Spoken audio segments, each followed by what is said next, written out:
Greetings everyone, and another week it is, and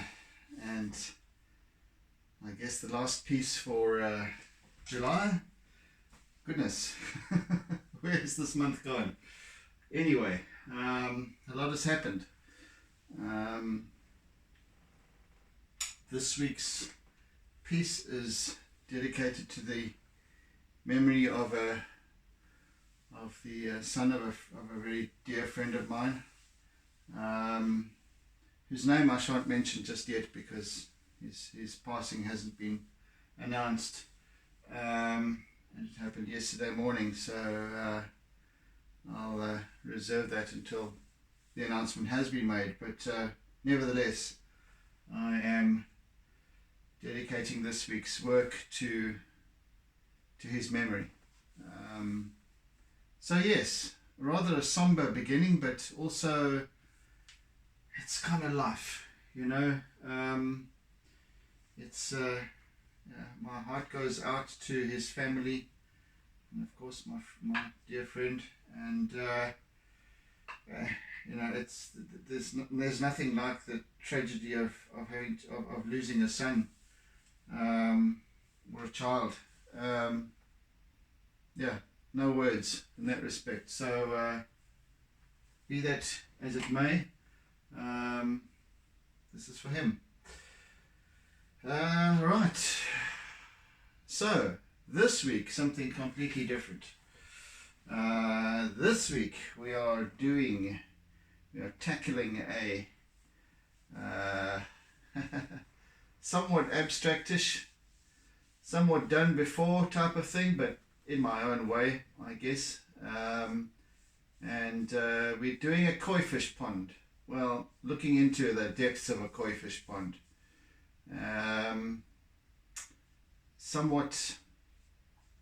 The fish are somewhat indistinct. Again, I'm not going for photorealism, so slightly abstract. Should be fun. So let's see where I'm going to start with this. This will begin with a lot of mess. Let me put it to you that way. This is all about contrast. We have a scene that's looking almost straight down into the water, well, at an angle into the water. So we have this dark depths with all the fish milling about here, and then as we move up towards the top, so we get the sky reflected off the surface of the water, so we get that sort of blue mix in with the black dark.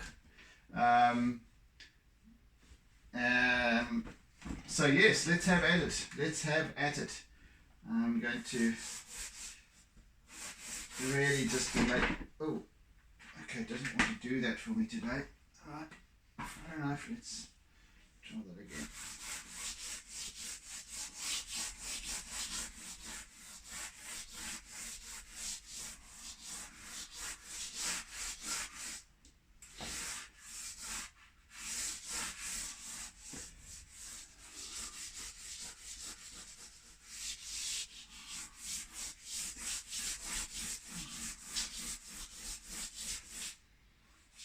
And in fact, these I captured these images. Must have been last year sometime.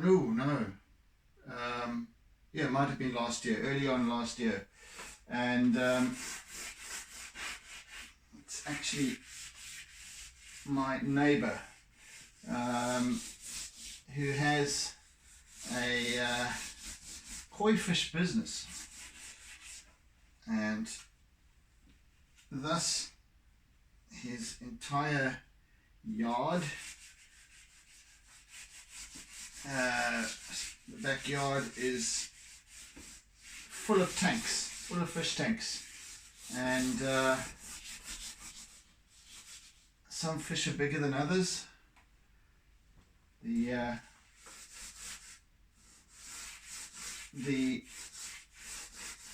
the primary tank is the old swimming pool, which has been converted into a huge pond with glass sides and or a glass wall part of it, and they are monster fish like this. Some of them. This particular tank that I'm working with is one of many of different sizes. So that obviously they're graded according to size and what have you. These fish are about, I don't know, perhaps about 30 centimeters or so. And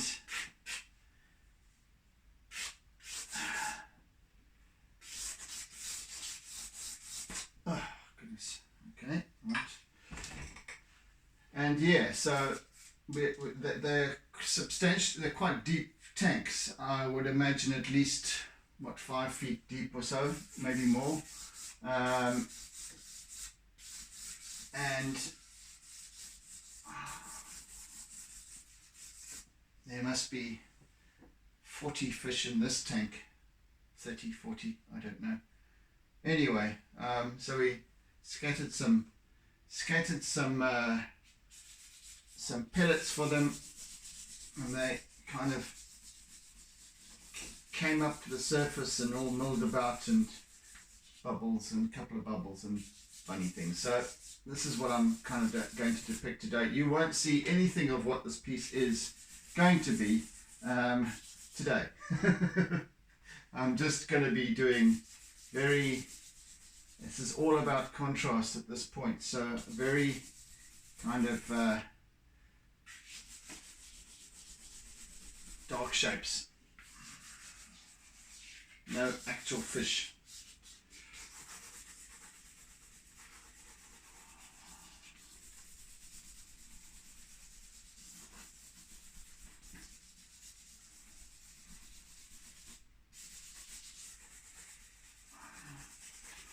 And of course the insides of the tanks are coated black, so their depths are almost unfathomable, although they are. But they look to be incredibly deep. So I've got this sense of abyss. Hopefully I can achieve the desired result here. It should be fun though, nevertheless. It's something very different from what I've done before. Leaning towards the abstract, of course, which is nice, which is where I want to, it's kind of where I want to get to. I'm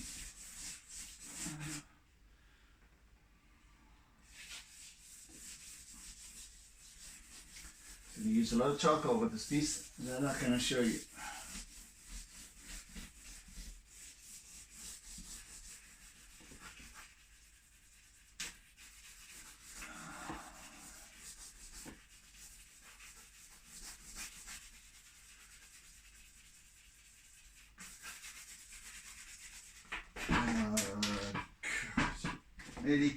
Really? You have to behave like that.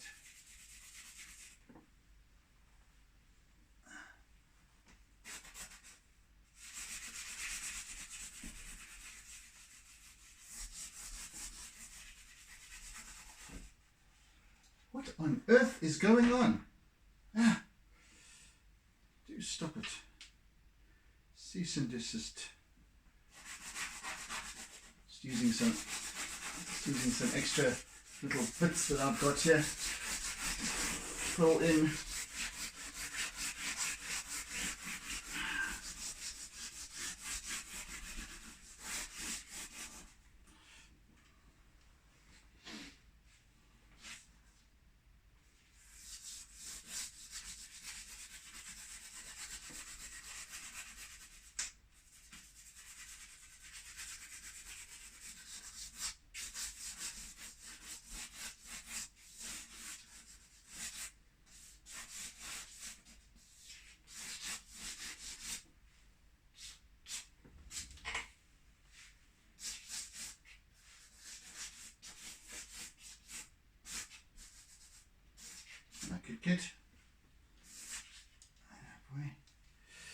Kit Kat's come to say hello.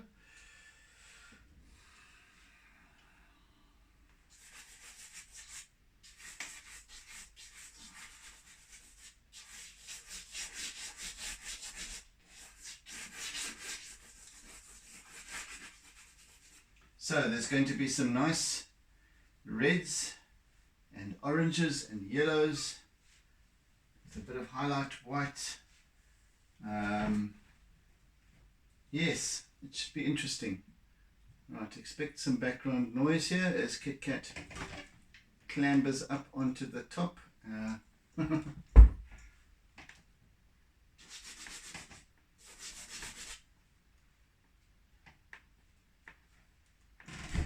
And he's up. And he's up again. So now he has a bird's eye view of what's going on here from atop the wardrobe.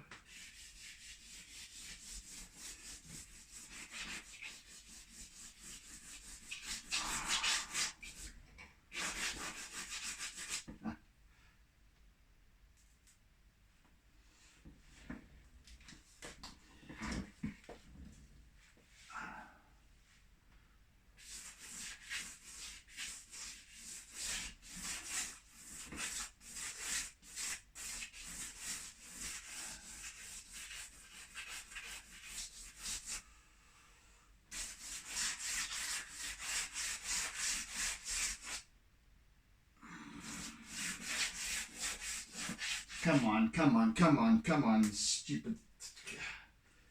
These little hard bits inside in the core of the charcoal sometimes get a bit flinty, so let's take those off so I can work at the top.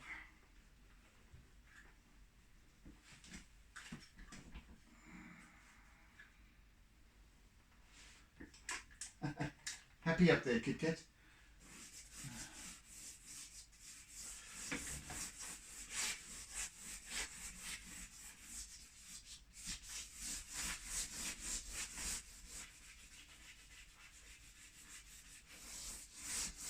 Right, so as I said, you won't see anything other than scribbles today, I fear, so you're going to have to bear with me.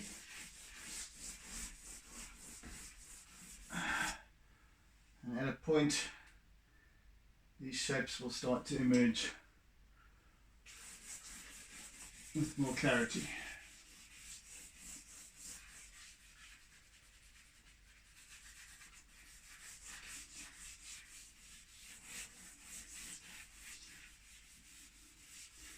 My obsession for working to the very extremities of the page. My little workout for the morning.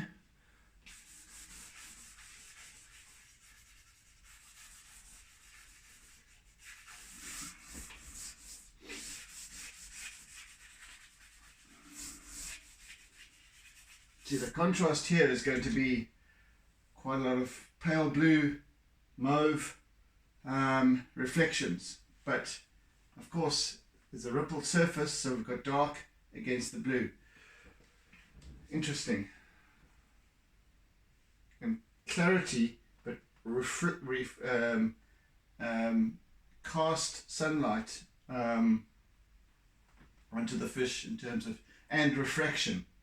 Of course the fish are beneath the surface and we're looking at them into the water, so they're going to be sort of slightly warped, etc., as you would see them if you looked into the water. And then sort of an indistinct shape of a fish in amidst the reflections up top here. Interesting. It's going to be a very, I've been wanting to do this piece for some time. You know, again, it's like doing the Nguni cows, you know, and that's another one I'll actually want to do another one of.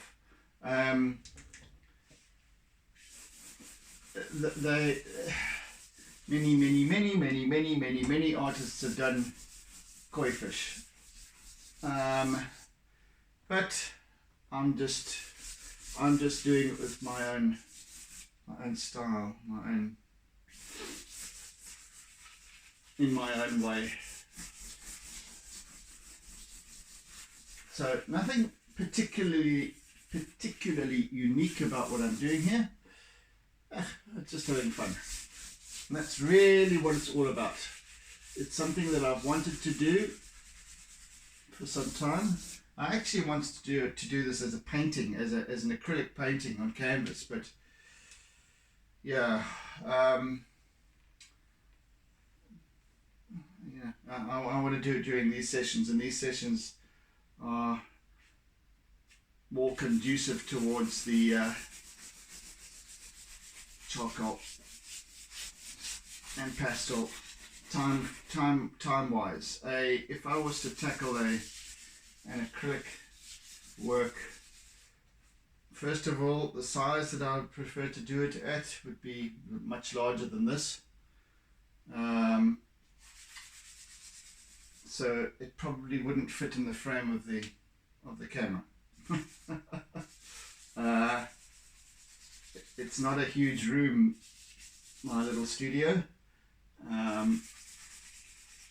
so I don't have all that much space to work with.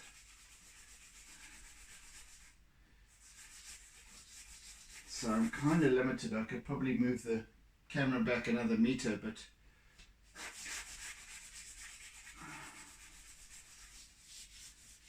I don't think it would still accommodate the size that I'm looking for. Anyway, be that as it may, here I am working on the fishes.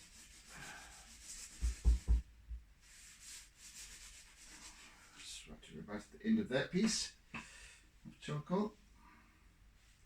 As I said, this piece is this work is going to eat into my charcoal resources.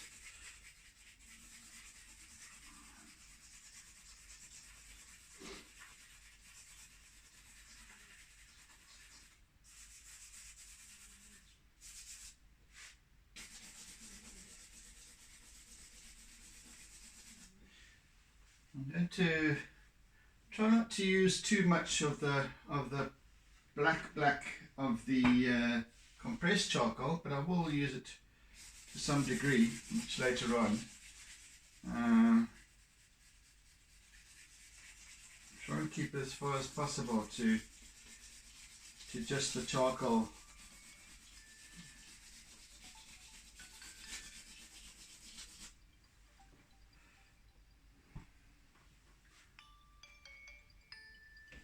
Goodness me, that's my alarm. It's not supposed to be going off. Excuse me. Oh, I don't know how to stop this thing.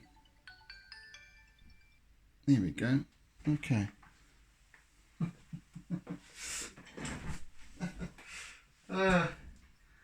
That's my alarm for 3:30.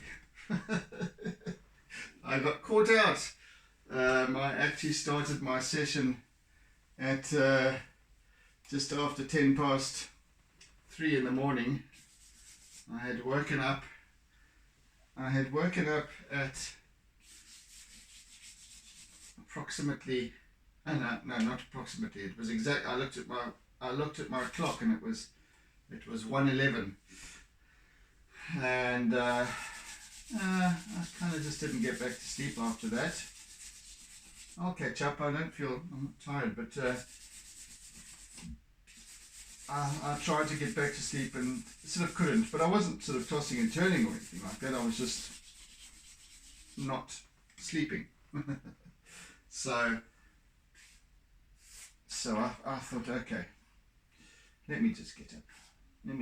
I was actually, I was lying there and contemplating this piece that was about to start and getting quite excited about it, and with that, sleep doesn't come into the picture again. I'll catch up later without problem, I can assure you.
actually switched. I've actually put my phone onto what do you call it? Airplane mode. No, do not disturb mode. But so that will prevent. And I've forgotten it in the past, as some of you might know, and I've been rudely interrupted. Actually, I haven't had it on. I haven't been interrupted since I started my YouTube sessions. But yeah, so it's my phone that's recording this. It's not a separate camera. So the do not disturb mode obviously doesn't include the alarm, which is definitely disturbing. Anywho.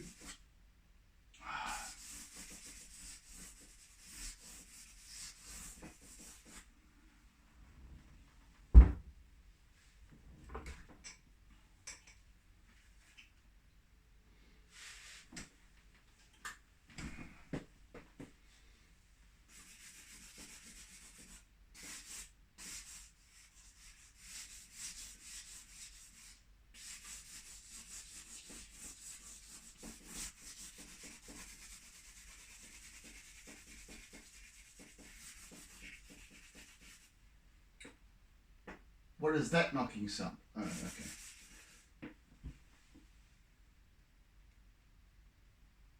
Okay. Maybe another couple of pieces of foam are called for up there. That's a knock I didn't hear before.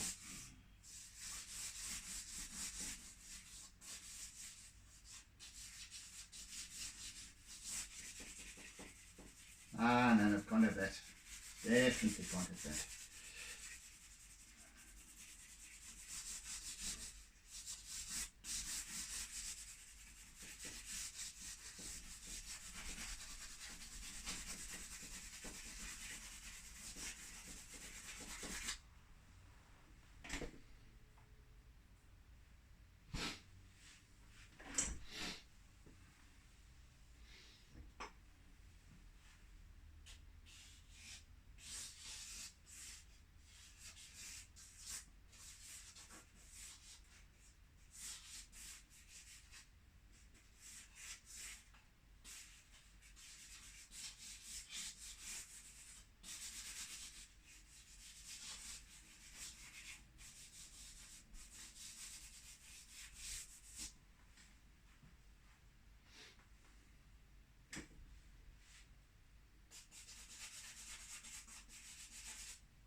Yeah, so we've got some nice little highlight pieces bits that will come together much later on that will just really pull this piece together. There's, highlighted with a kind of a ray of sunlight is coming directly onto the fish that are gathered in the center here and then dissipating out towards the extremities.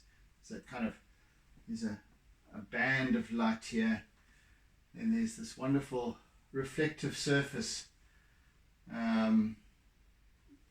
towards the top, and then there's some little bubbles and things that's scattered across the middle, just above the middle, the top third. Yeah, so it's an interesting, lovely, interesting piece to tackle, and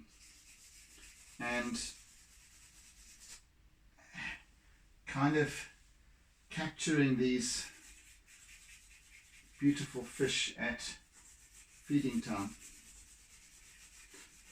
Well, call it a impromptu feeding time.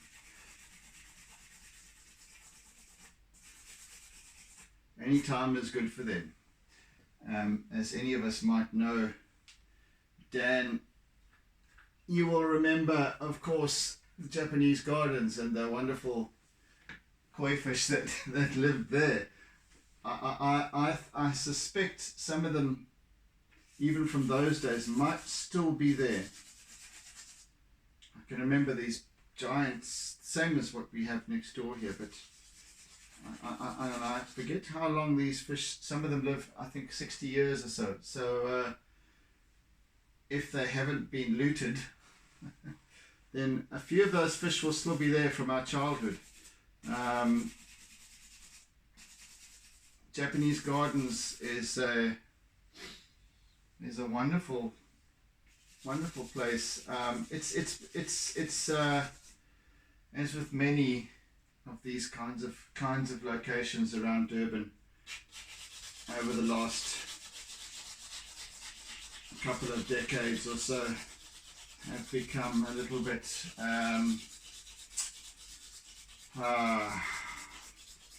let's say unsafe in a way. There have been some muggings and things that it's just so unfortunate, because it was such a beautiful place to go and visit as a child, feeding the ducks and feeding the fish, and it's just a lovely place to hang out. And I spent many a time there. Often used to go there on my own back when I was a kid, with friends, and from where you lived, Dan, it was just maybe 300 meters away.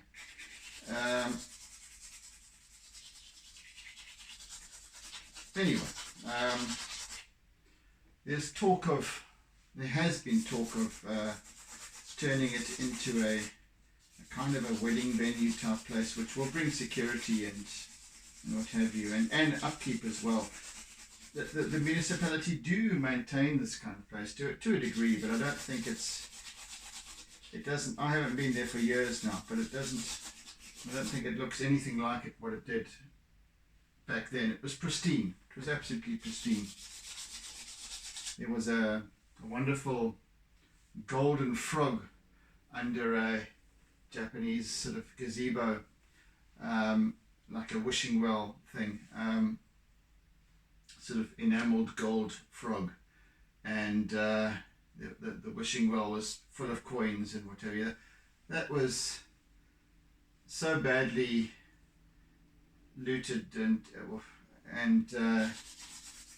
eventually they've moved that frog to another location, as they have with many of these kinds of little statues and things around Durban. There was a 19th century water feature in Durban, Victorian water feature in Durban, with a little, I think it was a girl pouring water or something like that, or was it a little boy having a pee? I forget, whatever. Anyway, that piece is now, it was all wrought iron, and that piece is now moved to the Botanic Gardens, where it's better kept there. Botanic Gardens are much better kept. They're pristine. So hopefully they'll get around eventually to bringing the Japanese gardens back to their former glory. It just doesn't seem to have been the same sense of I don't know, call it pride in our in nature. Local government, municipalities couldn't care less about these kinds of things. They're more interested in lining their pockets with what they can. So these kind of wonderful places that were so pristinely kept have just fallen by the wayside. They're not relevant in the greater scheme of things these days. Hell, that's a hard piece there. It's almost like you get a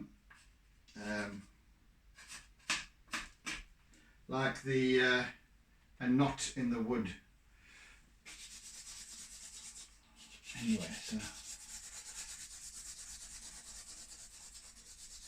yeah, so this piece very much reminds me of my childhood, the Japanese gardens, and all that was wonderful about these, that fascinating about these fish. I always was mesmerized by them.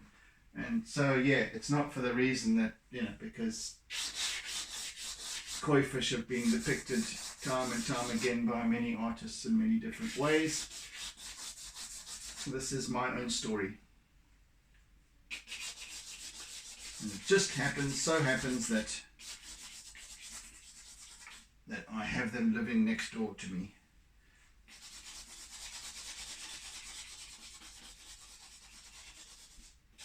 Very, very, very, very pricey little creatures.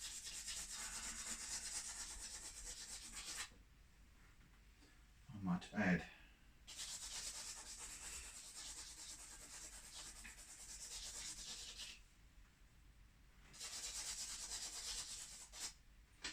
I mean, the fish these size are 10 to 15,000 Rand each in this tank. So yeah.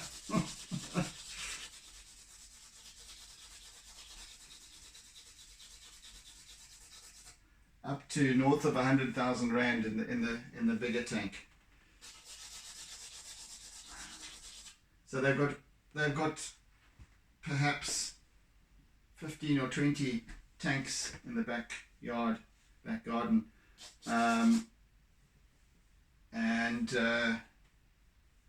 or maybe not as much as that. I must actually count them sometime, but yeah, maybe 10 or 15. Yeah, and then varying in sizes of the fish, from small ones like this, little ones, to these monsters. I don't think actually the very large ones are for sale. They are stunning, absolutely gorgeous as well though. So yes, we have this wonderful mix of colours, and these bright reds and oranges and yellows and marigolds, and lovely. I'm really looking forward to this piece, because it's not. I'm so accustomed to doing the blues of the sea and and this is something different entirely.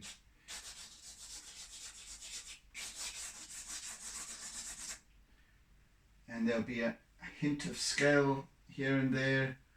The little paint, almost as if some of these fish look as if they've been touched with a paintbrush, with an ink, the Japanese ink brush. So again, yeah, we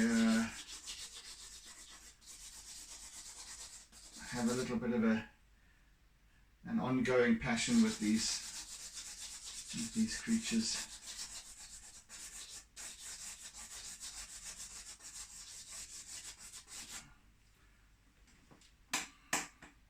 So at this point, there's a kind of an angry zen going on here, which I hope to soften somewhat. But it will be a very zen-like piece, I think. So there's definitely that Japanese element to it, especially with the reflection of the water and different perspectives. I love, as you know, working with reflection and refraction. I just love that interplay with water, how it works, the different facets and what have yous. And this is by no means deviating from that fixation.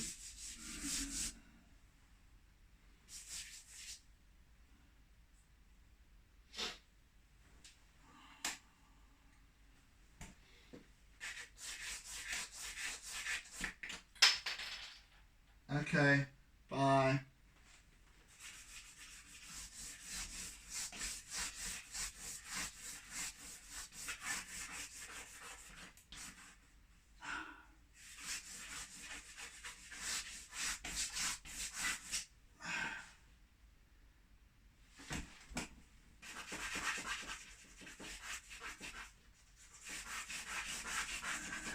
So yes, today is about establishing the basic shapes of the areas of contrast, shadow, deep darkness, etc. So in effect, in establishing my composition as such, the weight and balance of the contrast.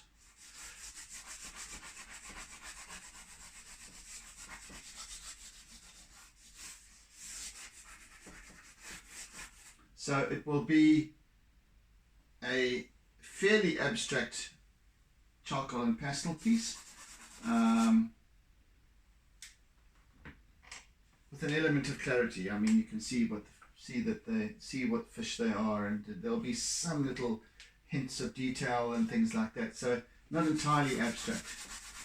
I just like the, to me, the abstract comes with this balance of reflection and reflection. Love it.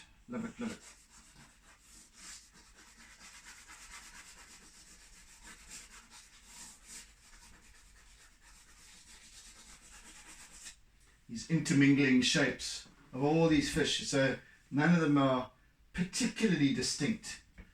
You can see a fin here and a pectoral fin here, a dorsal fin there, and a little that little carp-like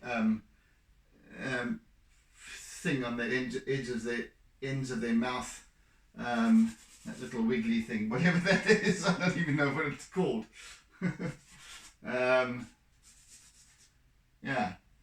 So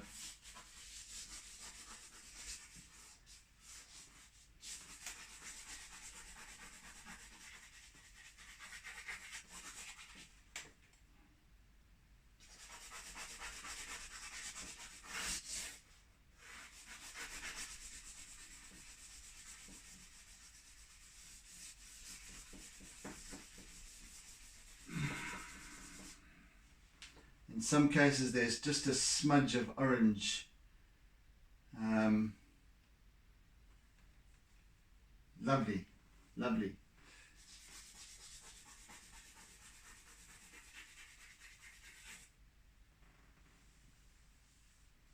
As you'll see, I haven't included a location in the title for a change. This could be anywhere. This literally could be anywhere in the world. Let's think of it as feudal Japan, shall we? The time of the daimyos, the time of the warlords, the time of the shogun. Okay, let's not go there.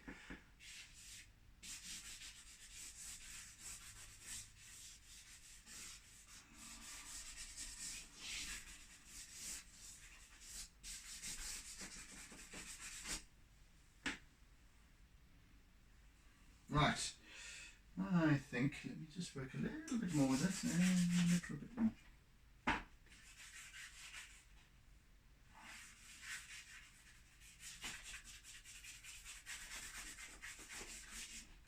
Come on.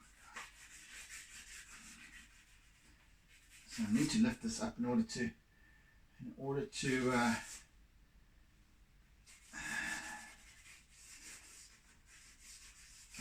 get to the bottom of the page. Obsession again.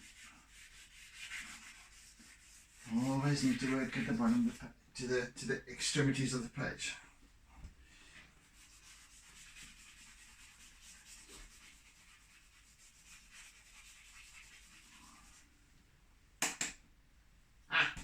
That's looking good already. I enjoy this.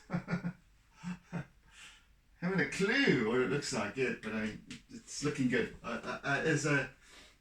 As an entirely abstract piece at this point, I'm enjoying it. I could almost leave it there and pull $1 million price tag on it. Why don't we? One of these days, I promise you, one of these days.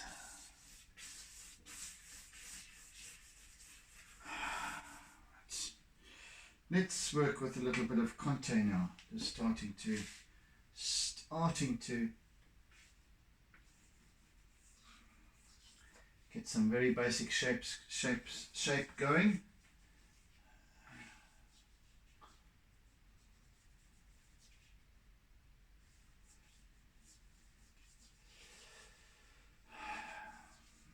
No other color just yet, not today.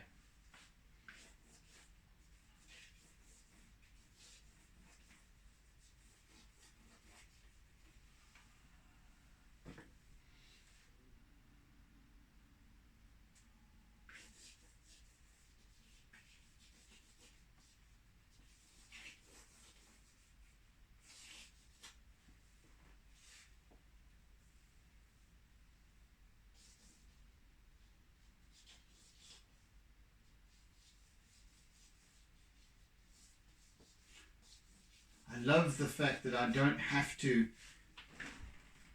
be precise about how these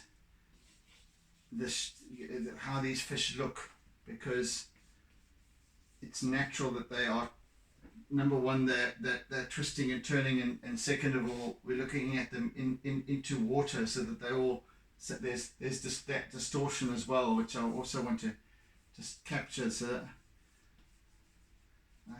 I can be very imprecise with this, which is fantastic.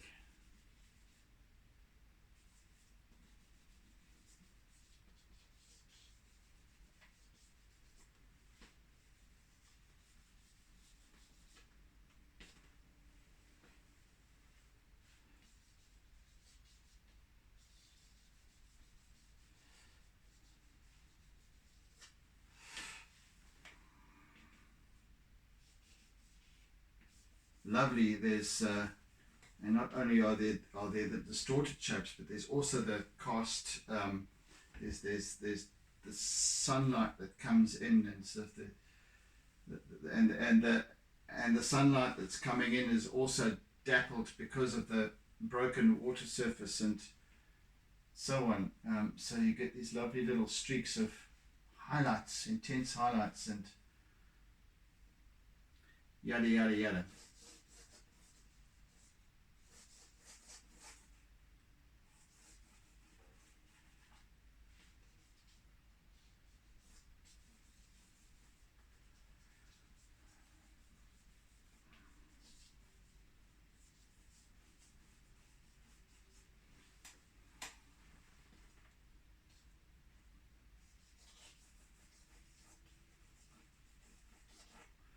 I'm really just establishing some basic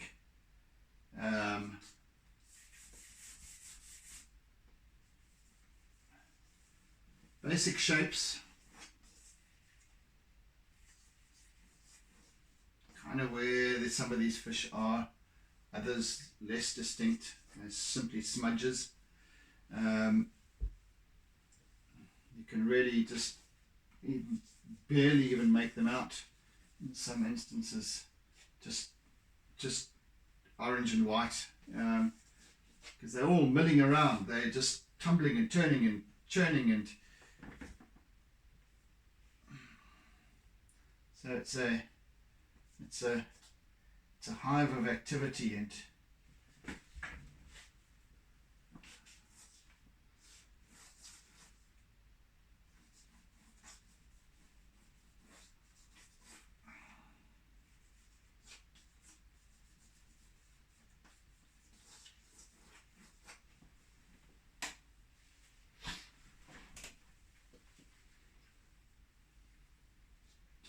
And the more I work with these pieces that lend themselves towards the abstract, the more I'm tempted to just stop at a point and just leave it there. That's really what to me, this is what's kind of emerging is this need to explore abstract. I won't do it with this piece, don't worry. But at a point, I'm going to be exploring that.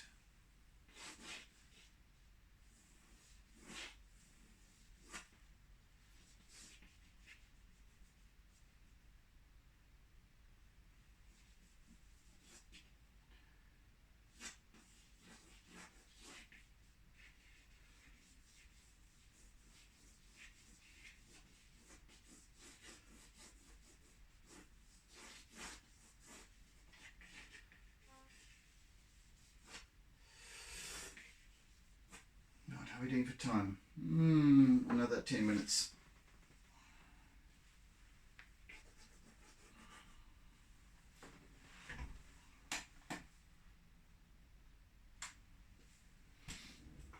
Yeah. I could literally just have a few smudges of yellow and different oranges and reds in here, and then just leave it. Boom. Done. 1 hour. Anyway, I won't.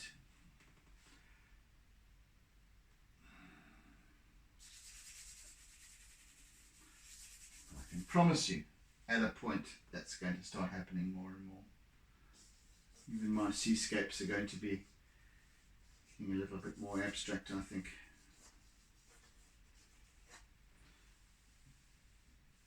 We're heading in that direction.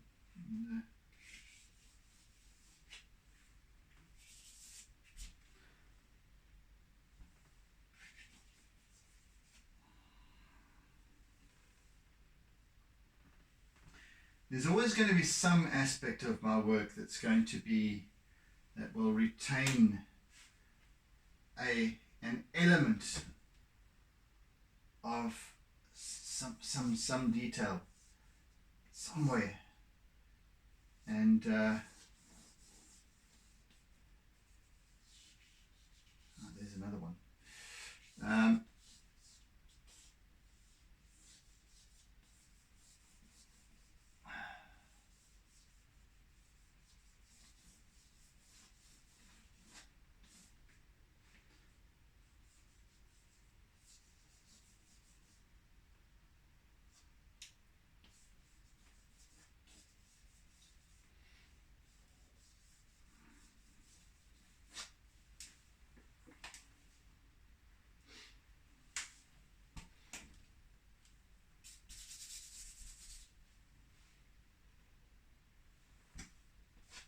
But I'm very keen at some point to just do a completely abstract piece.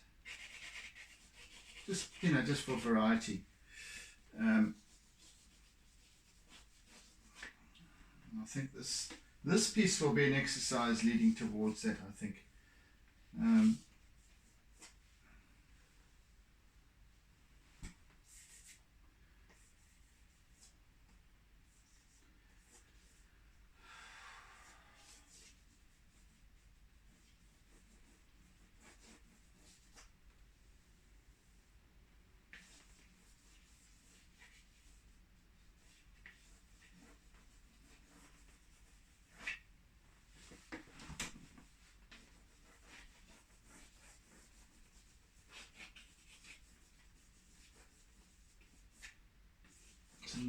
There's going to be a lot of lovely line work and stuff later on as well with this piece.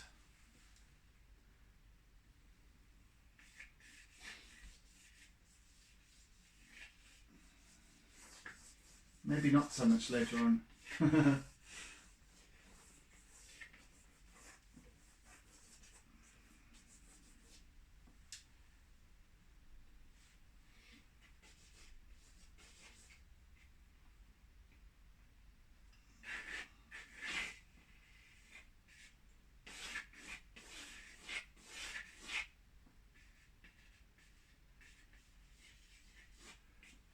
Yeah. Okay.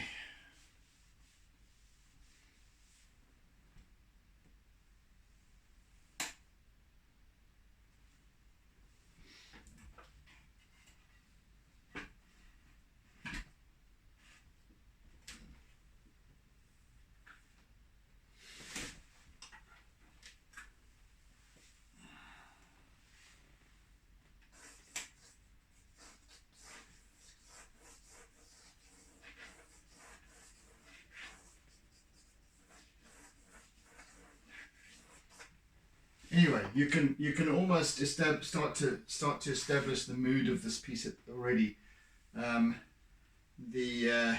The roiling action of it, and these dark depths, and yeah, these fish just emerging and merging with one another. Yeah, it's going to be a fun one for this piece. They all are fun. I enjoy all of these pieces that I've been working with, but yeah, it always comes that this changing gear a little bit. This is what this is about, I think. Just something a little bit different from the norm. I definitely will go back to doing other. There's still uncharted. There's still unfinished work with the tidal pools, and I want to visit those again. As I said, I want to also be doing another Nguni piece. Let me just fetch my charcoal from down on the floor there, but buggered off to. Yes, another Nguni cow work. Again, it's going to be not what's expected in terms of perspective. I've got a really nice reference image lined up that I've taken a couple of years ago. Goodness, yes, at least 2 years ago. In fact, almost exactly 2 years ago. It was in winter, up in the Midlands, capturing these wonderful Nguni bulls, young Nguni bulls, and they, just lying there on the in the meadow amongst this lush. Well, it wasn't green, but it was definitely lush in terms of its sponginess. Just this wonderful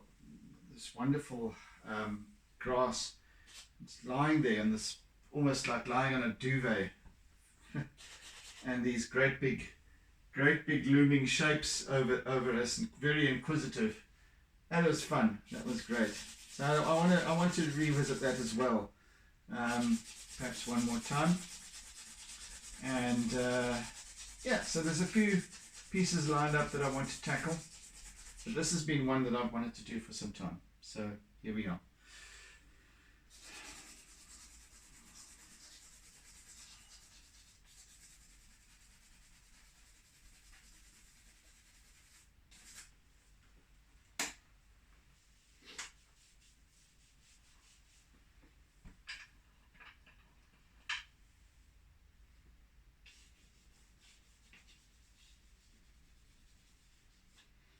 This particular one here is a lovely lemony yellow. I think is almost going to be form a part of one of the focal points of this piece.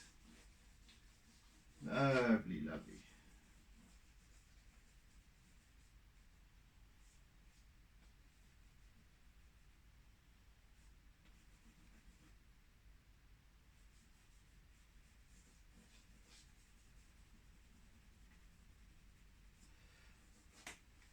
So yeah, gonna have fun with that. Okay, folks, I reckon it's time up for today. Yes, very chuffed with the way this has come together. I as I said, when I was lying there in bed,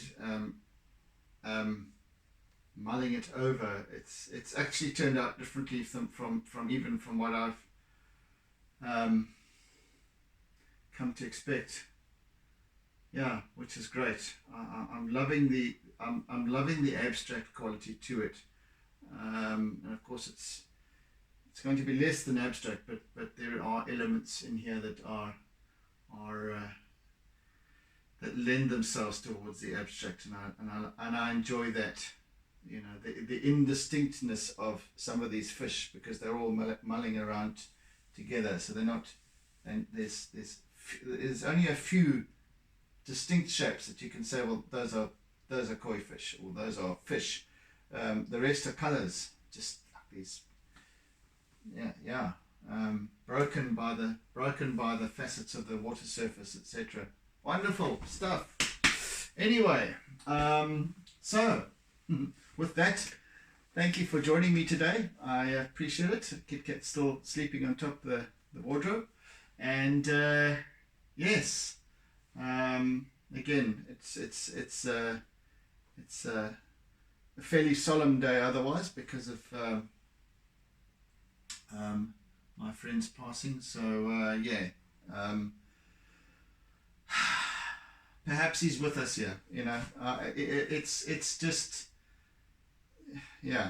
and that will emerge as we progress. But anyway, it's this piece is dedicated to his spirit, and rejoicing his spirit. I guess that will come with all the color and what have you as well. So yes, thank you for joining, thank you for supporting, thank you for your words of encouragement always. I do appreciate it. Thank you for your shares. So hope you have a fantastic Monday further, and do tune in again as always on the morrow for the next episode. So yeah, take care, oodles and oodles of toodle doodles, and see you tomorrow. Bye guys. And this is all about a doodle. Doodle doodle.